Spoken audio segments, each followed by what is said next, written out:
वो दृश्य क्या था? शिवी दधीच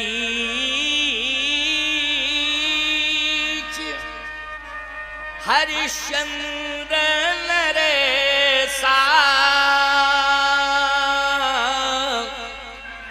सहे धर्म हित कोटि कलेसा। महाराज शिवी, महाराज दधीच, महाराज हरिश्चंद्र, जैसे ही आंख बंद हुई तो महाराज शिवी दिखाई दे गए। अच्छा, महाराज शिवी ने तन का त्याग कर दिया लेकिन वचन का पालन किया। बोलो भाई, तन का त्याग किया। महाराज दधीच ने सत्य और धर्म के लिए तन का त्याग किया लेकिन वचन का पालन किया।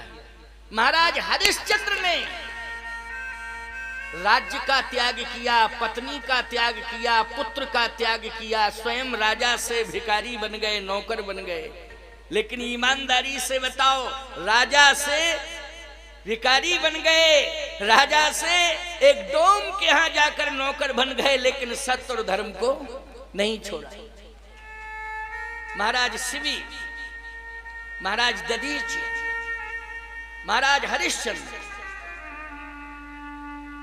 इसलिए शिवी दधीच हरिश्चंद्र नरेसा, सहे धर्म हित कोटि कलेसा। महाराज दशरथ देख रहे हैं, इन सबने सत्य का पालन किया, प्रण का पालन किया, धर्म की रक्षा के लिए सत्य का पालन किया, लेकिन अपने तन को समर्पित कर दिया।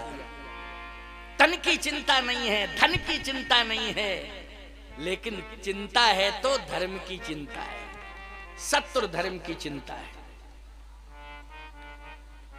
सावधान, ये शरीर इतना महत्वपूर्ण नहीं है जितना महत्वपूर्ण धर्म है। बोलो भाई, है कि नहीं? अगर सत्य और धर्म का पालन करते रहोगे, अगर सत्य और धर्म का पालन करते रहोगे, तो ये कंचन काया, स्वर्णिम काया तुम्हें बार बार मिलेगी। भगवान ये सत्य की रक्षा के लिए तुम्हें इस दुनिया में बार बार भेजेंगे। लेकिन अगर आपने इस काया के माध्यम से सत्य और धर्म का त्याग कर दिया, तो याद रखना, पता नहीं कौन सा नरक मिल जाए। बोलो भाई, और उस नरक में पड़े पड़े पड़े पड़े सड़ते रहोगे। फिर कोई विकल्प बचेगा तुम्हारे सामने? बोलो।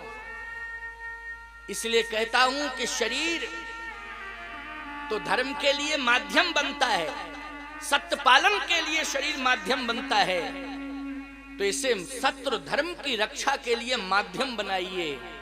लेकिन इस शरीर से आप अधर्म मत करिए।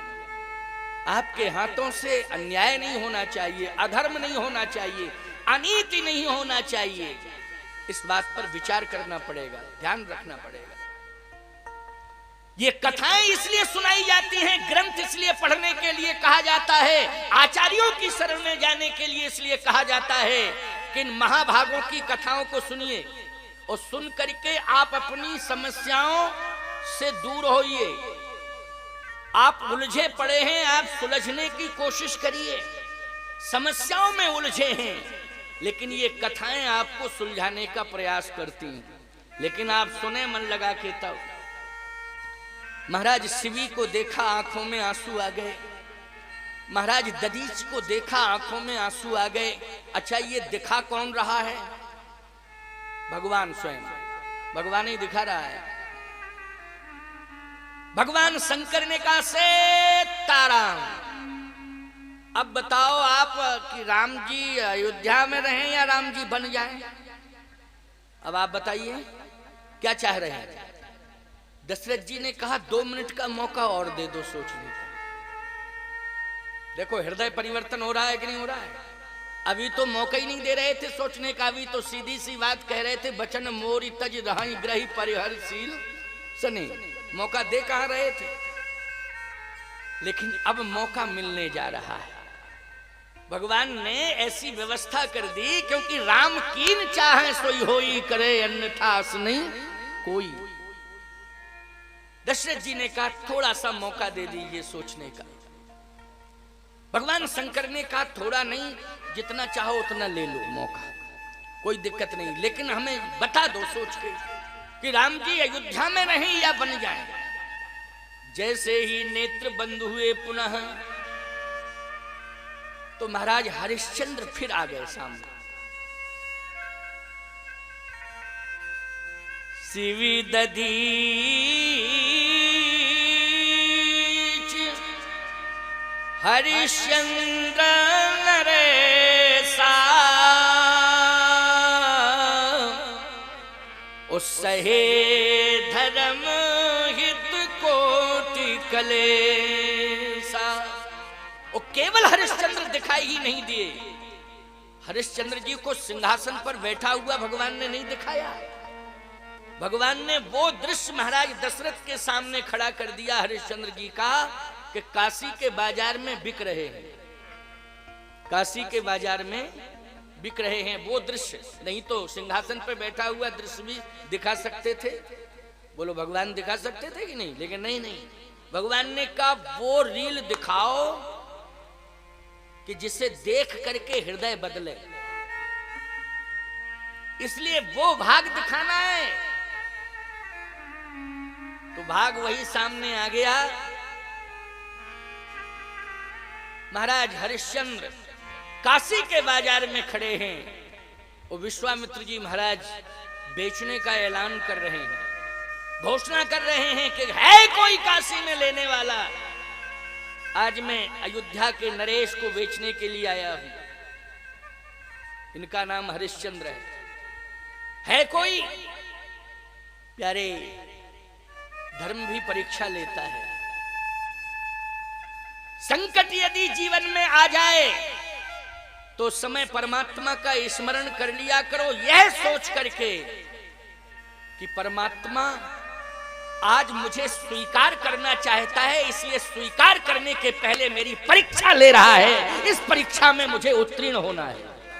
परमात्मा मुझे स्वीकार करना चाहता है, वो घड़ी आ चुकी है, इसलिए आज मुझे परीक्षा में उत्तीर्ण होना है। ये चिंतन कर लिया करो, ये विचार कर लिया करो। आज हरिश्चंद्र को भगवान स्वीकार करना चाहते हैं, तभी तो ये समय आया हरिश्चंद्र के सामने। एक डोम आ गया, उसने कहा मैं काशी का डोम हूं, मैं लेना चाहता हूं, मुझे आवश्यकता है, दोगे? कहा ले जाओ। बोलो, एक राजा जो सोने के सिंहासन पर बैठता था, आज वो डोम के हाथ में चला गया, और डोम हाथ पकड़ के ले जाता है तो कहता है कि जहां मुर्दे फूके जाते हैं वहां तुम्हारी ड्यूटी है। बोलो, श्मशान पर ड्यूटी मिली हरिश्चंद्र को कि नहीं? प्यारे, एक मुर्दा फूकता है, जलता है, उसे देख करके व्यक्ति के मन में कितना भय व्याप्त हो जाता है। बोलो, भय व्याप्त हो जाता है कि नहीं? लेकिन वो एक मुर्दा फूंकने के बाद घर चला जाता है, तब कहीं स्नान आदि करता है, पवित्र होता है, तब सेंस में आता है। वो आता है कि नहीं? बहुत समय लगता है, सोचता ही रहता है कि एक दिन मेरे साथ भी यही होगा, एक दिन मेरे साथ भी यही होगा, एक दिन मेरे साथ भी यही होगा। यही भाव आता है। प्यारे, इसलिए मुर्दे के साथ राम राम राम राम कहने की परंपरा है, क्योंकि राम राम राम राम कहते रहोगे तो मरने के बाद भले ही तुम्हारा शरीर नष्ट हो जाएगा, लेकिन राम राम राम राम कहने वाले की कीर्ति सदा सदा के लिए अमर हो जाती है। इसलिए राम राम राम राम राम राम राम राम कहा करो, कीर्ति अमर हो जाती है। इसलिए कीर्ति को अमर, शरीर तो नाशवान है, ये जाएगा ही जाएगा, लेकिन कीर्ति कभी नष्ट नहीं होती है, कीर्ति सदा रहती है, अमर होती है। इसलिए कीर्ति को अमर करो। तो आज महाराज हरिश्चंद्र जी काशी में एक डोम के यहाँ नौकरी करने लगे, और वो भी नौकरी करते हैं तो ये श्मशान पर जाकर के करते हैं। महाराज श्री दशरथ देख रहे हैं कि सिंहासन पर बैठने वाले महाराज हरिश्चंद्र आज डोम के नौकर बनकर के आज ड्यूटी दे रहे हैं स्मशान पर। मासूम बेटा वो भी बिक गया साहब, पत्नी भी, चलो अच्छा है कि ऐसे घर में गई पत्नी कि कम से कम थोड़ी मर्यादा सुरक्षित हो गई, चलो इतना हुआ, क्यों भाई। लेकिन हरिश्चंद्र जी के साथ क्या बीती होगी जरा सोचो, है? महाराज दशरथ की आंखों से ऐसे आंसू गिर रहे हैं जब दृश्य को देख रहे हैं, और दिखाने वाला परमात्मा है कि जैसे सावन भादों की झड़ी लगी हो, झरझर झरझर झरझर झरझर आंसू गिर रहे हैं। भगवान शंकर हाथ जोड़ के आहा मन ही मन कह रहे, प्रभु आप हमें अब धर्म संकट से उबारने वाले हैं, क्योंकि करंट सप्लाई हो गया। समझ में बात आ गई है, क्योंकि एहसास कर रहे हैं। रोने का मतलब क्या है? एहसास करना, एहसास करना। अभी तो आंसू भी थे लेकिन क्रोध भी था साथ साथ में। नहीं जाने दूंगा राम को, नहीं जाने दूंगा, भले ही मर जाऊं लेकिन नहीं जाने दूंगा राम को। बोलो भाई, ये आर्त वेदना, आत्म वेदना के साथ आर्त वेदना। लेकिन आज मौन हो गए हैं और आंसू गिर रहे हैं। बार बार भगवान शिव कहते हैं कि बोलिए बोलिए बोलिए महाराज, लेकिन मौन है, आंसू गिर रहे हैं। प्रेरणा का प्रभाव। थोड़ी देर में दृश्य सामने और खड़ा हो गया।